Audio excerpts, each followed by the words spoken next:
So I hope you have had a good lunch break. And this morning we have heard two really fantastic talks by Steve.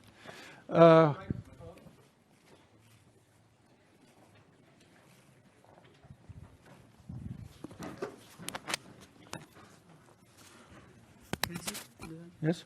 On this one. This is good. Try now, please. 1, 2, 3. No. Maybe you have to take it this closer to chew it. Try now. Hello, everybody. No. I think it works. Okay, it works. Can you hear? So can you turn on the volume? Try. Hello, everybody. Okay. Now it's the right echo. So, this morning we have heard these fantastic talks of Steve, and you can ask what I can possibly add to these nice talks about machine learning.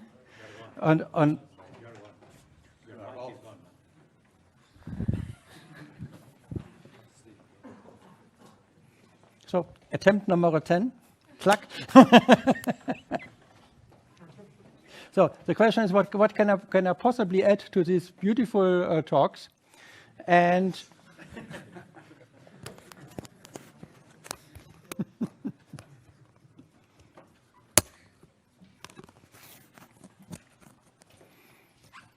number 11. Can you hear me? Okay. Well, I will focus, I will try to present a spectrum from reduced order modeling starting from first principle, Navier-Stokes based, to purely data-driven. And there are a number of more things we can learn. And as mentioned already in my first talk, I would not be here without the phenomenal support of smart students and equally smart colleagues. The package which I'm going to present for the reduced order modeling has been developed together with Daniel Fernet and Richard Zeman. Guy is a mastermind of machine learning control, and Nang is a pioneer in deep mean field modeling. Arthur Elot did the locally linear embedding, and these Luc Pastor, François Lusserang, Navid Nayeri, Marek Mosinski, Steve Brunton, and Ulrika Kaiser, they are my senior colleagues who have opened me the eyes to many different directions, and we did very nice joint work. First, I will motivate why we need reduced order modeling. We have seen already a couple of examples. And then I will acquaint you with a method, proximity map. Who knows proximity maps of you? Okay, a few.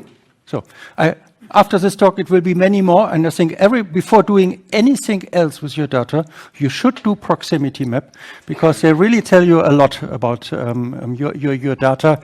If you have outliers or not, you can color and use them in many different directions. And then I will plunge more deeply in Galerkin modeling, Navier-Stokes based Galerkin modeling, and present our programming package. Then I will give you a couple of examples of POD models, more examples, and some critical enablers.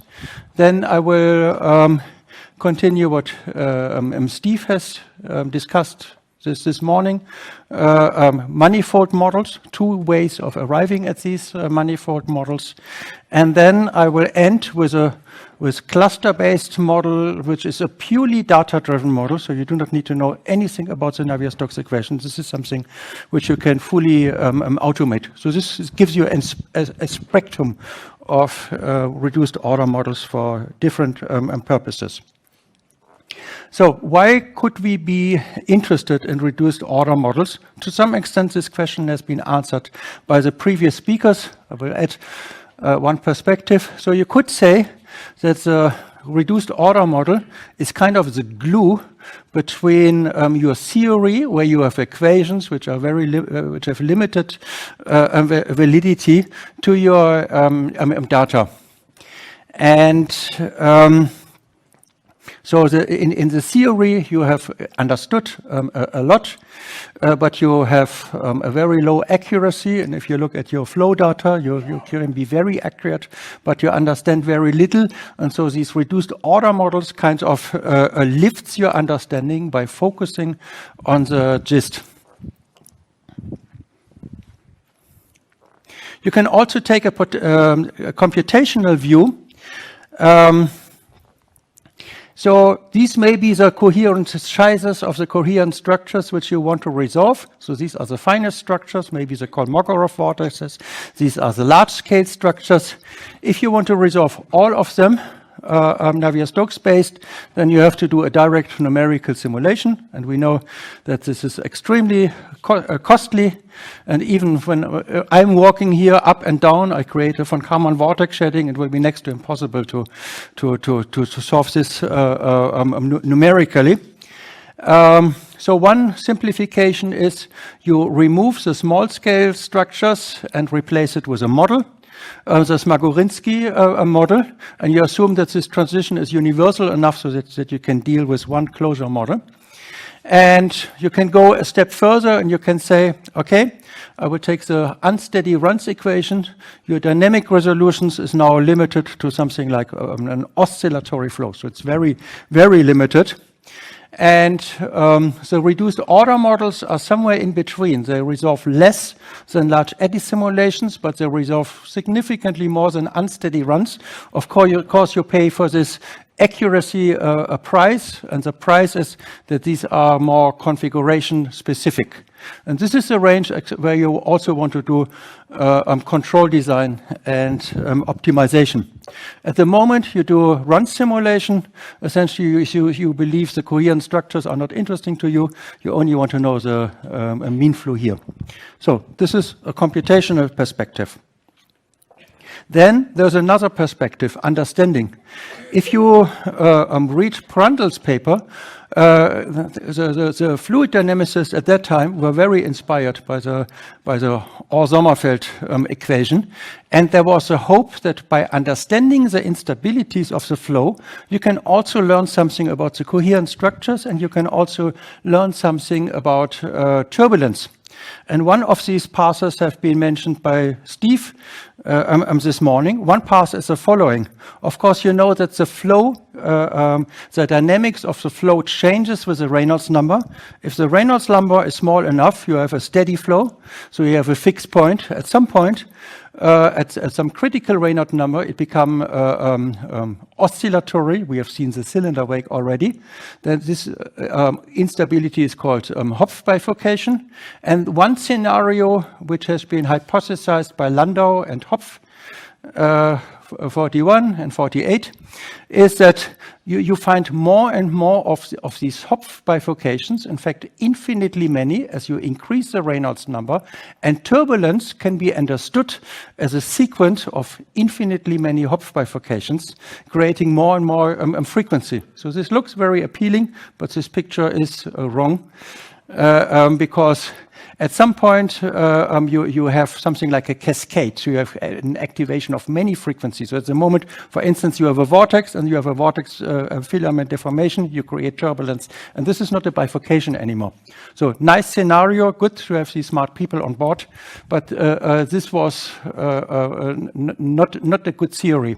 Then there were some theories in the 80s from chaos theory. So the question is, how can a limit cycle become unstable apart from exhibiting another Hopf bifurcation? You can have a period double Feigenbaum scenario or a period doubling scenario. These have been observed in a very narrow data range. And you end up with some chaotic flow, which might be described in similar spirit like the Lorentz equation, from which we have learned this morning. You can also have an intermittency scenario where essentially you create a larger and larger spikes. And this leads to the strange attractor, and you have also passes from the 2 torus and the 3 torus. That means from 2 oscillations and 3 oscillations. The problem with this, I would claim, the strange attractor has never been found in fluid mechanics. If you look at the correlation dimension, so people have always measured the length of their data. And fluid mechanics is the following. You have an orchestra with almost infinitely many players. And when there are some leading violinists, and everybody tunes in, and it's impossible to get them somewhat synchronized. So everybody adds stochastically now the flow. And if you look at the data, essentially you see it's much closer to a deterministic stochastic system than to a strange attractor. So these are dreams with a termination date. So it was the end of the 80s. But they have still inspired some approaches which turned out to be right. Now we go a bit engineering, and we want to do turbulence control.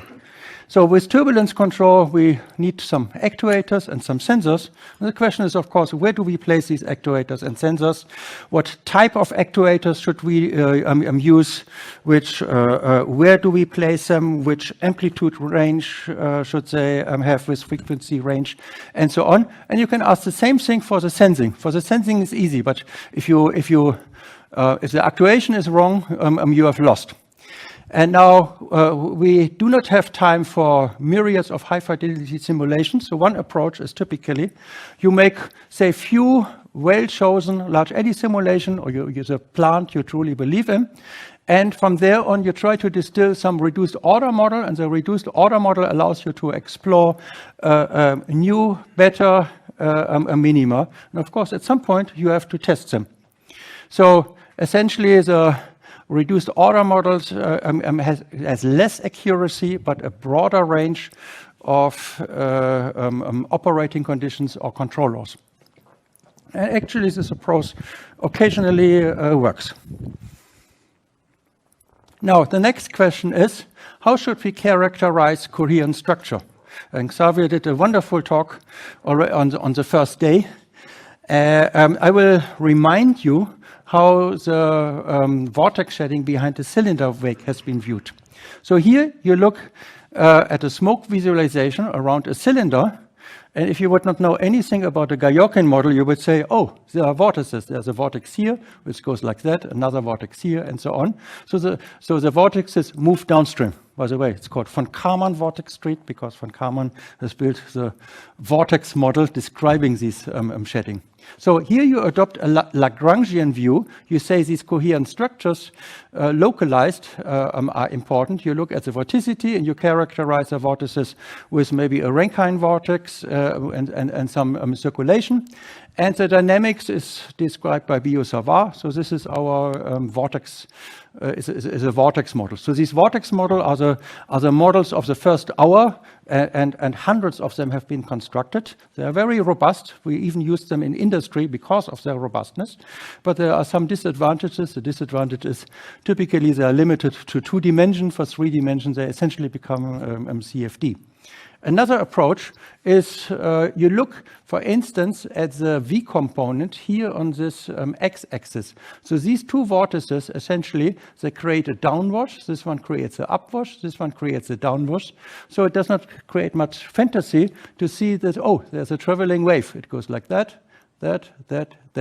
If you have a traveling wave, say cosine x minus t, you know you can write it as cosine x times cosine t minus sine x times sine t. So you have your space-dependent modes and your time-dependent mode amplitudes. And of course, you can generalize this concept by saying, okay, you have a modal expansions. We have seen this already. So this would be the Galerkin approximation of the flow. And then you have to find a way how to derive a dynamical system for these mode amplitudes, but the Navier-Stokes equation can help you in this respect. And of course, there are many other ways of characterizing coherent structures. We have seen the Lagrangian coherent structures. They don't lead to a dynamical model. There are also other dynamical models, but I do not want to give a complete review about this. Anybody knows another reduced order model than Galerkin and vortex model?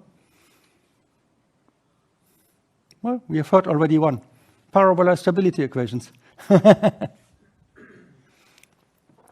So here are some milestones of low-dimensional modeling or reduced order modeling. You can argue that it may have started with Leonardo da Vinci. He has pictured the vortices very nicely, and with most of his work, so 50% of the pictures were right and 50% of the pictures were wrong.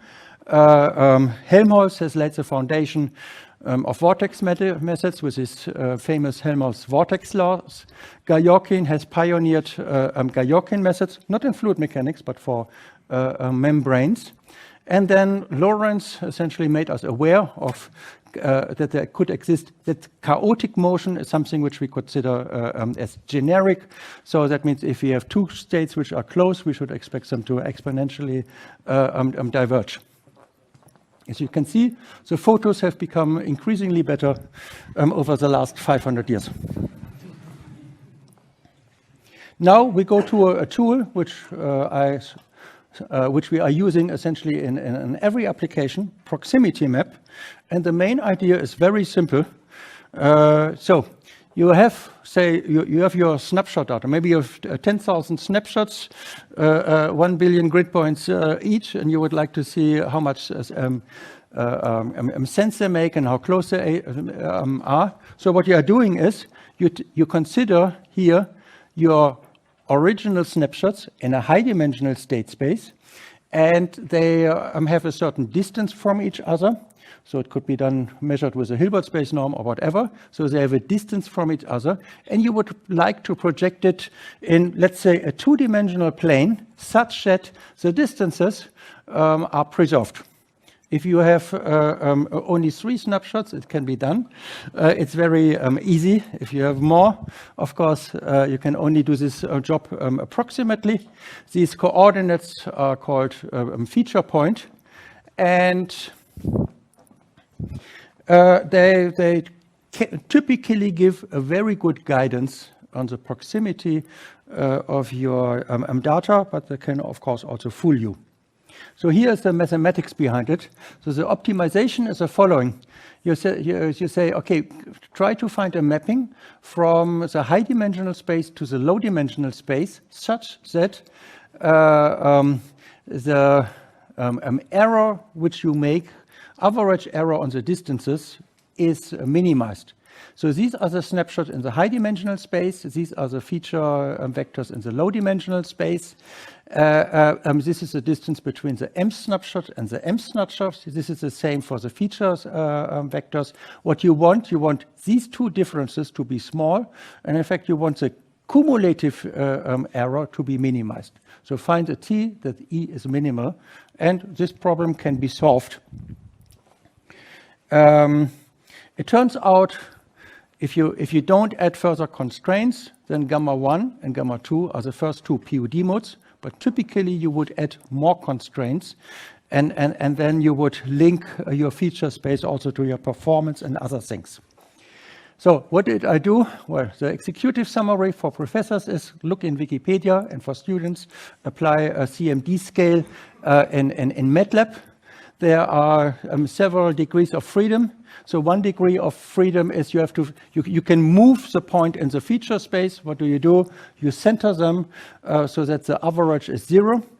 There's also a rotational degree of freedom. You can rotate the feature space as you want. So essentially, you make sure, like in POD, that the largest fluctuation happens in gamma 1 and then gamma 2 and so on. And you have to live with mirror symmetry, so you can reflect the triangle or the configuration around some axis. So gamma 1 could be positive or negative. There's no way how to fix that. Again, like with POD. Now I'll show you one example. And wake behind an Ahmed body, this is where you see UX. You see a lot of fine scale structure. What you don't see, there are also large scale structures. And here you have the feature coordinates. So each dot corresponds to 1 point of the simulation. Now we want to interpret this a bit. So what I did, Or what we did in addition, we clustered the data, and we looked for every cluster.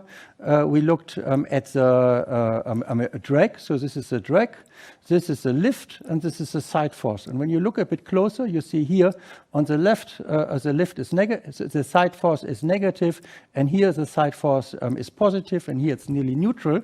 Essentially, what we see here in gamma 1 is kind of the bistability of the flow. And the alpha 2 is related to some base flow variation of the flow.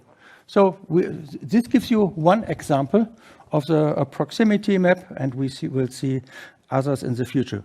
In this talk, you can also apply it to functions, to many other things. We apply it to controllers, as we have seen in my first talk. So now we go to the first real reduced order model, the POD Galerkin method. And it started with Boris Galerkin. He was born 1871 in some small town. He was his family was poor, and so initially he struggled by being the writer in the court. And then at some point, but his interest was always engineering and mathematics. At some point, he made his way to the technical university, and was also an engineer at the Kharkov locomotive industry. So in 2006, he was part in an anti-Tsar demonstration where a policeman got killed. And the Tsar was much nicer than Stalin, so he put him in a prison where he could work. So he says this was the most productive 1.5 years he had, where he got all the ideas for his future. So this could be considered as a Russian sabbatical. And then he had problems getting a job.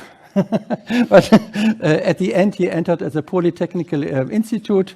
8 years later, he has published his book about his work about the Galerkin method. He became head of the faculty. He became corresponding member of the academic society. He became part of the academic society. So one of the 48 academicians top ranked in the US. And here, at some point, he has died a natural death, enjoying a lot of fame afterwards. So these methods have been used everywhere, so they are the basis of any CFD method. Lawrence was the first who suggested proper orthogonal decomposition in some report. Lumley has coined the work. It took them something like 20 years to get the first model, the first dynamic model of the fluid flow. What was interesting about that, this model was much more complex than any of the following model in the next couple of years. And when I taught reduced order modeling, I had to read this paper every time, again, 50 pages, condensed with a lot of valuable information. And you see there were few people who are really ahead of the time and have anticipated a lot of problems and have partially solved them in this model. And then there were a couple of activities using this for flow control. And here, an example of a Galerkin method. So we want to solve this equation. You know what it is, convection equation. Flow goes from left to right. And you have a boundary condition. So let's say it's periodic from 0 to 2 pi. We have an initial condition. Let's say it's cosine x. And of course, you do not know how this equation evolves, right? And now we make an ansatz. We say, okay, let's say maybe we can represent it with the first two Fourier modes and some mode amplitudes. But now we have a problem. So we have parameterized our solution in terms of 2 parameter, but we have a PDE. So the best we can hope for is that we can minimize an error, but not that we can actually solve the PDE. So what are we doing? So one method to do this is using the inner product, so projecting the residual of this equation on the 2 modes. So we need 2 equations for 2 unknowns, which are the mode amplitudes, and we take the underlying equation, so we project it here on U1, and you can see what happens. So first we see the residuals, and we put in the solution in the residual, and at the end we get A1 dot equals minus A2, and we do the same with U2. We get A2 dot equals A1. So this is our Galerkin system. Our initial condition with cosine x is A1 equals 1, or something like that. And this has a solution. The solution is A1 cosine t, A2 equals sine t. If you put these things together with cosine x minus t, so we are lucky, we get the exact solution of this convection equation. So this is the spirit of the Galerkin model, and we can embed it in a space portrait. Here we try to envision everything in terms of A1 and A2, the POD mode amplitudes. When we are on this point, we have the cosine. When we are on this point, we have the sine, minus cosine, a minus sine. So we're moving around. So as the wave travels from left to right, we are moving on a circle, and at some point we go to the initial part.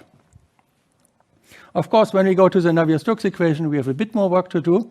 We have to find an approximation here, and we have learned already one approach, POD. And we have to find a system, a Galerkin system for the Navier-Stokes equation, and this is what I'm going to derive. Now it's very simple. What you have to keep in mind, now our inner product is essentially the two velocity fields with an Euclidean inner product integrated over the domain. So standard inner product of L2. So first, we will first we compute the POD modes, and we take the average of the we take a basic mode as a mean flow. Does anybody of you have an idea why we do this? Well, it will become obvious in the next step. So now Scott has asked what is the request for the data. What we are doing a second order statistical order analysis of our flow data. So at minimum, the first moments must be right, and the second moment must be right. And just as a reminder, if you have the cross correlation between u prime, the fluctuation at x and y, this can be expanded like this. So this is a simple representation in the POD modes. So the next step, what we are doing, we are building the correlation matrix. So here you see we take this m snapshot, we subtract the mean, and the n snapshot, and we subtract the mean, and we divide by m. So this is our correlation matrix, just a volume integral, not very difficult. And I want to emphasize we are subtracting here u0. And I see a lot of publications where this has not been done. The price which you pay if you do not look at the fluctuation, but if you take the whole velocity field, is large. So number one, your first POD mode is likely to be something like a mean flow. Number two, the fluctuation now has to be orthogonal to the mean flow. This is not what you typically have. In a second. And the convergence of the POD mode is not guaranteed. The lambda I cannot be interpreted as variances anymore. The POD approximation does not fulfill the boundary condition for any AI. So and now you have to make an extra constraint on the mode amplitudes. The POD model is not physical. For instance, if you do the Galerkin projection, then you suddenly have a varying oncoming velocity in your dynamical system. So this is a real screw up and misuse of the approach. So all the beauty of the POD modeling is lost if you do not subtract u0 in your expansion and in the fluctuation. So the next step, what you are doing is very easy. You solve the Fredholm equation. So essentially, you look at the, you do a spectral analysis of your correlation matrix. You get a couple of vectors. This C is positive semi-definite, so the eigenvalues have to be all larger or equal to 0. The modes have to be orthogonal. And